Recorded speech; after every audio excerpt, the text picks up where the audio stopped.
The way you remember a story and the way you recount it in your memoir are two very different things. More on this idea coming up.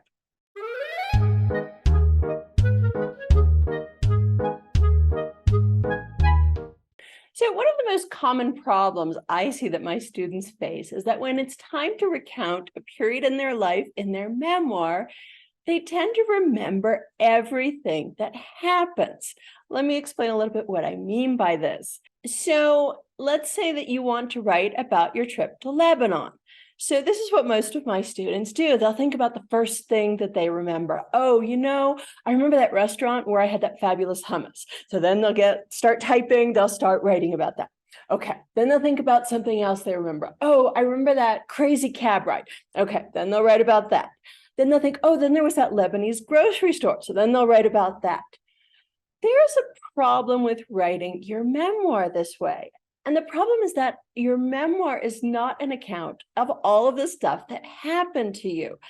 And that is how your memory can actually get in the way of telling a good story. So if you remember everything that happened to you during your trip to Lebanon, that really only matters to you. So for a while in the 60s, it was trendy to do slideshow vacation presentations. What that means is that people would go to Europe and they'd take tons of pictures and they'd come home and they would force their friends and relatives to sit through the most boring slideshow in the world. So here is Glenn packing up the camper, and Glenn was so concerned about the gas mileage that he limited us to 10 pounds per person. Now that is not a lot of clothing. So in South Dakota, we just had to see my sister Marjorie. So there's a picture of Marjorie, and you can see her husband Bill. Bill's barely in the picture. Don't be so shy, Bill. And these are my two nieces. That's Trina and Becky. And Trina is on the track team, and Becky plays trumpet in the high school marching band. So, of course, no visit to South Dakota would be complete without a visit to Mount Rushmore. And it was just better than they talk about. It was spectacular.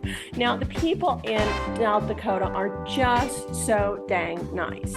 So it was really boring for other people. And that is exactly what you're doing in your memoir if you just remember all the stuff that happened to you and write it down. So what is a better way to recount the story of your trip to Lebanon? What I want you to do is pick these moments that are really interesting and let us live through them fully. That is what a reader expects when they're reading a book.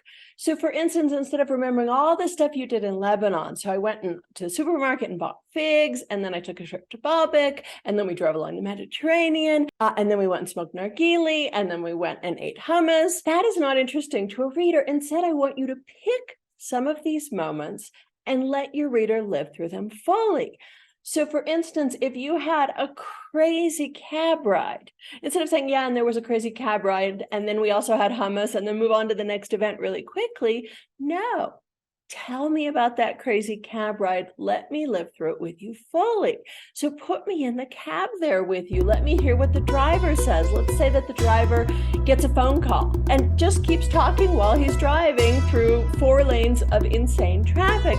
And let's say that the phone call is with someone who's actually really making this cab driver angry. And so he starts shouting on the phone and he's swerving through traffic. I don't know. I'm just making this up on the spot.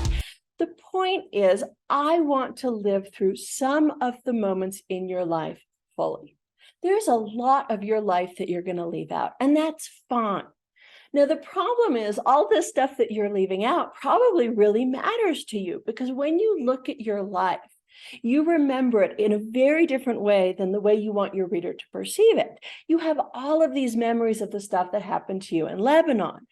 A reader doesn't really care. It's kind of like that slideshow, making them live through all of the stuff that you lived through. What does a reader want? A reader wants to be affected emotionally, and being affected emotionally happens by letting us live through moments with you. So in reality, you're leaving huge chunks of your memoir out That might matter to you, but it doesn't matter to your reader, because unless you tell them, they don't know that you lived through all of this stuff. So to help you understand this concept, how you don't want to give your reader the slideshow version of your life, just a little bit of all this stuff that happened to you, let me give you an example. I'm going to start by showing you the kind of writing that my students often turn in, the kind of writing that just doesn't work. Jinsu wanted to picnic in the forest to make up for our argument the day before. We decided to take my car, but I asked him to drive because I could feel a headache coming on. We sped 25 miles through winding roads and arrived at a gas station. There we filled the tank. I rushed inside to get snacks while Jinsu cleaned the windshield. Back on the road, it started to rain. Fortunately, it stopped about 10 minutes later. I couldn't find anything on the radio, so I decided to close my eyes and nap. I woke up 15 minutes later. We drove another 20 minutes. The road was filled with farmhouses. Finally, Jinsu turned off onto a small dirt road that wound through the forest. It was cool and smelled of pine. We found the campsite Jinsu had told me about earlier. He parked the car and we both got out. We took a blanket and picnic basket out of the trunk and walked for about 10 minutes. We found a sunny spot and laid out the blanket. Jinsu opened the wine. He had brought egg salad, which I hated and which totally destroyed the romantic mood. Okay, so that is the kind of writing I often see from my students on their first attempt. So as a reader, I visualize the story. I see all of this stuff happening, but it's just not that interesting. And you might argue with me and say, well, this is really visual. I saw this happening. Okay. But try reading this for 3 pages or 5 pages or 10 pages. I promise if you do this for any length of time, you will lose your reader. So I'm going to give you the solution to this problem in just a second. Before I do, be sure to click the like button and the subscribe button. And if you'd like a free class on how to structure your memoir, click the link in the description below this video. So I promised you I would give you the solution to this problem. Don't use your memory to recount an event, to recount this period in your life. Instead, what should you do? Well, you want to simplify and expand. In other words, you want to give me a lot less information. And the information that you do give me, you want to delve into fully.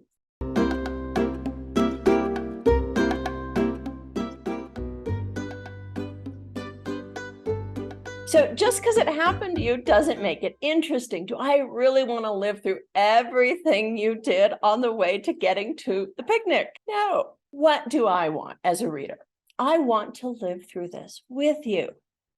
And that doesn't mean living through everything. That means living through a moment. So what I would do is probably cut straight to the part about the picnic and really put me there with you. That is the moment that I want to live through with you. I don't really care about you filling up your gas tank or even how you got to the woods in the first place. Just write a scene about the picnic. So here's my attempt at quickly writing a scene that would solve this problem. It was supposed to be a romantic picnic in the woods, Jinsu's attempt at an apology. I was still slightly miffed over our argument from the day before, but I told myself he meant well. He just wasn't good at expressing himself. Maybe it was because English wasn't his first language.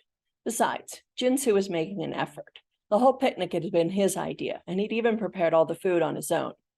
"Are you hungry?" Jinsu asked. He reached into the picnic basket and pulled out 2 sandwiches wrapped in tinfoil. Famished. I looked up at the trees and inhaled the scent of pine. Maybe everything was going to turn out okay. "I made them with rye bread, just for you." I reached for the sandwich and was about to take a huge bite when I caught the smell. Egg salad? Could Jinsu have possibly made me a sandwich out of hard-boiled eggs? I told him 100 times that I hated eggs. "Delicious," he said, chewing, his lips now yellow, covered with powdered yolk. And in that moment, I knew I would never kiss those lips again, even after they had been washed. The disgusting taste of egg salad was something that Jinsu would never be able to wash away. So I just wrote that scene quickly. There's no fancy writing in there. What I want you to notice is that you lived through this moment fully.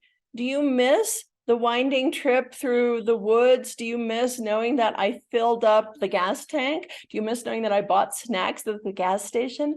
None of that stuff matters to your reader.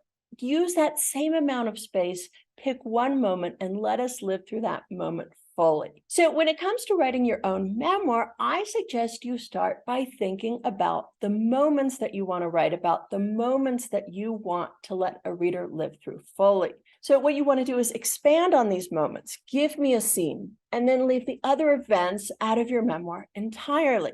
So if it's your wedding, don't tell me everything that happened at your wedding. Pick the moments that you want me to live through with you. If you're describing your experience at summer camp, don't tell me all the stuff you did at summer camp. Instead, pick these moments, these emotional moments that will speak to your reader. The same is true if you're describing a trip or your childhood or your marriage. Pick these moments and let me live through them with you fully. These moments are your scenes. Okay, now how does this apply to constructing your memoir as a whole? So you start with your favorite moments. So let's go back to the example I gave you earlier. Let's say that I started creating a list of my favorite moments. And the first item on that list is Jinsu ruins a romantic picnic by giving me an egg salad sandwich. Now, what is the next major moment that I want a reader to live through with me? Let's say it is Jinsu's dog dies. Okay, so that is the next scene I'm going to write. So I have the scene of the picnic and I have the scene of Jinsu's dog dying. So far, so good. The next question you should ask yourself is, well, what am I going to put in between those scenes? Because a reader is going to ask themselves, wait a minute, what does this picnic, what does egg salad have to do with Jinsu's dog dying? And that is where transitions come in. What you don't want to do is tell me everything that happened to you between this picnic and between Jinsu's dog dying. That is using your memory to tell a memoir.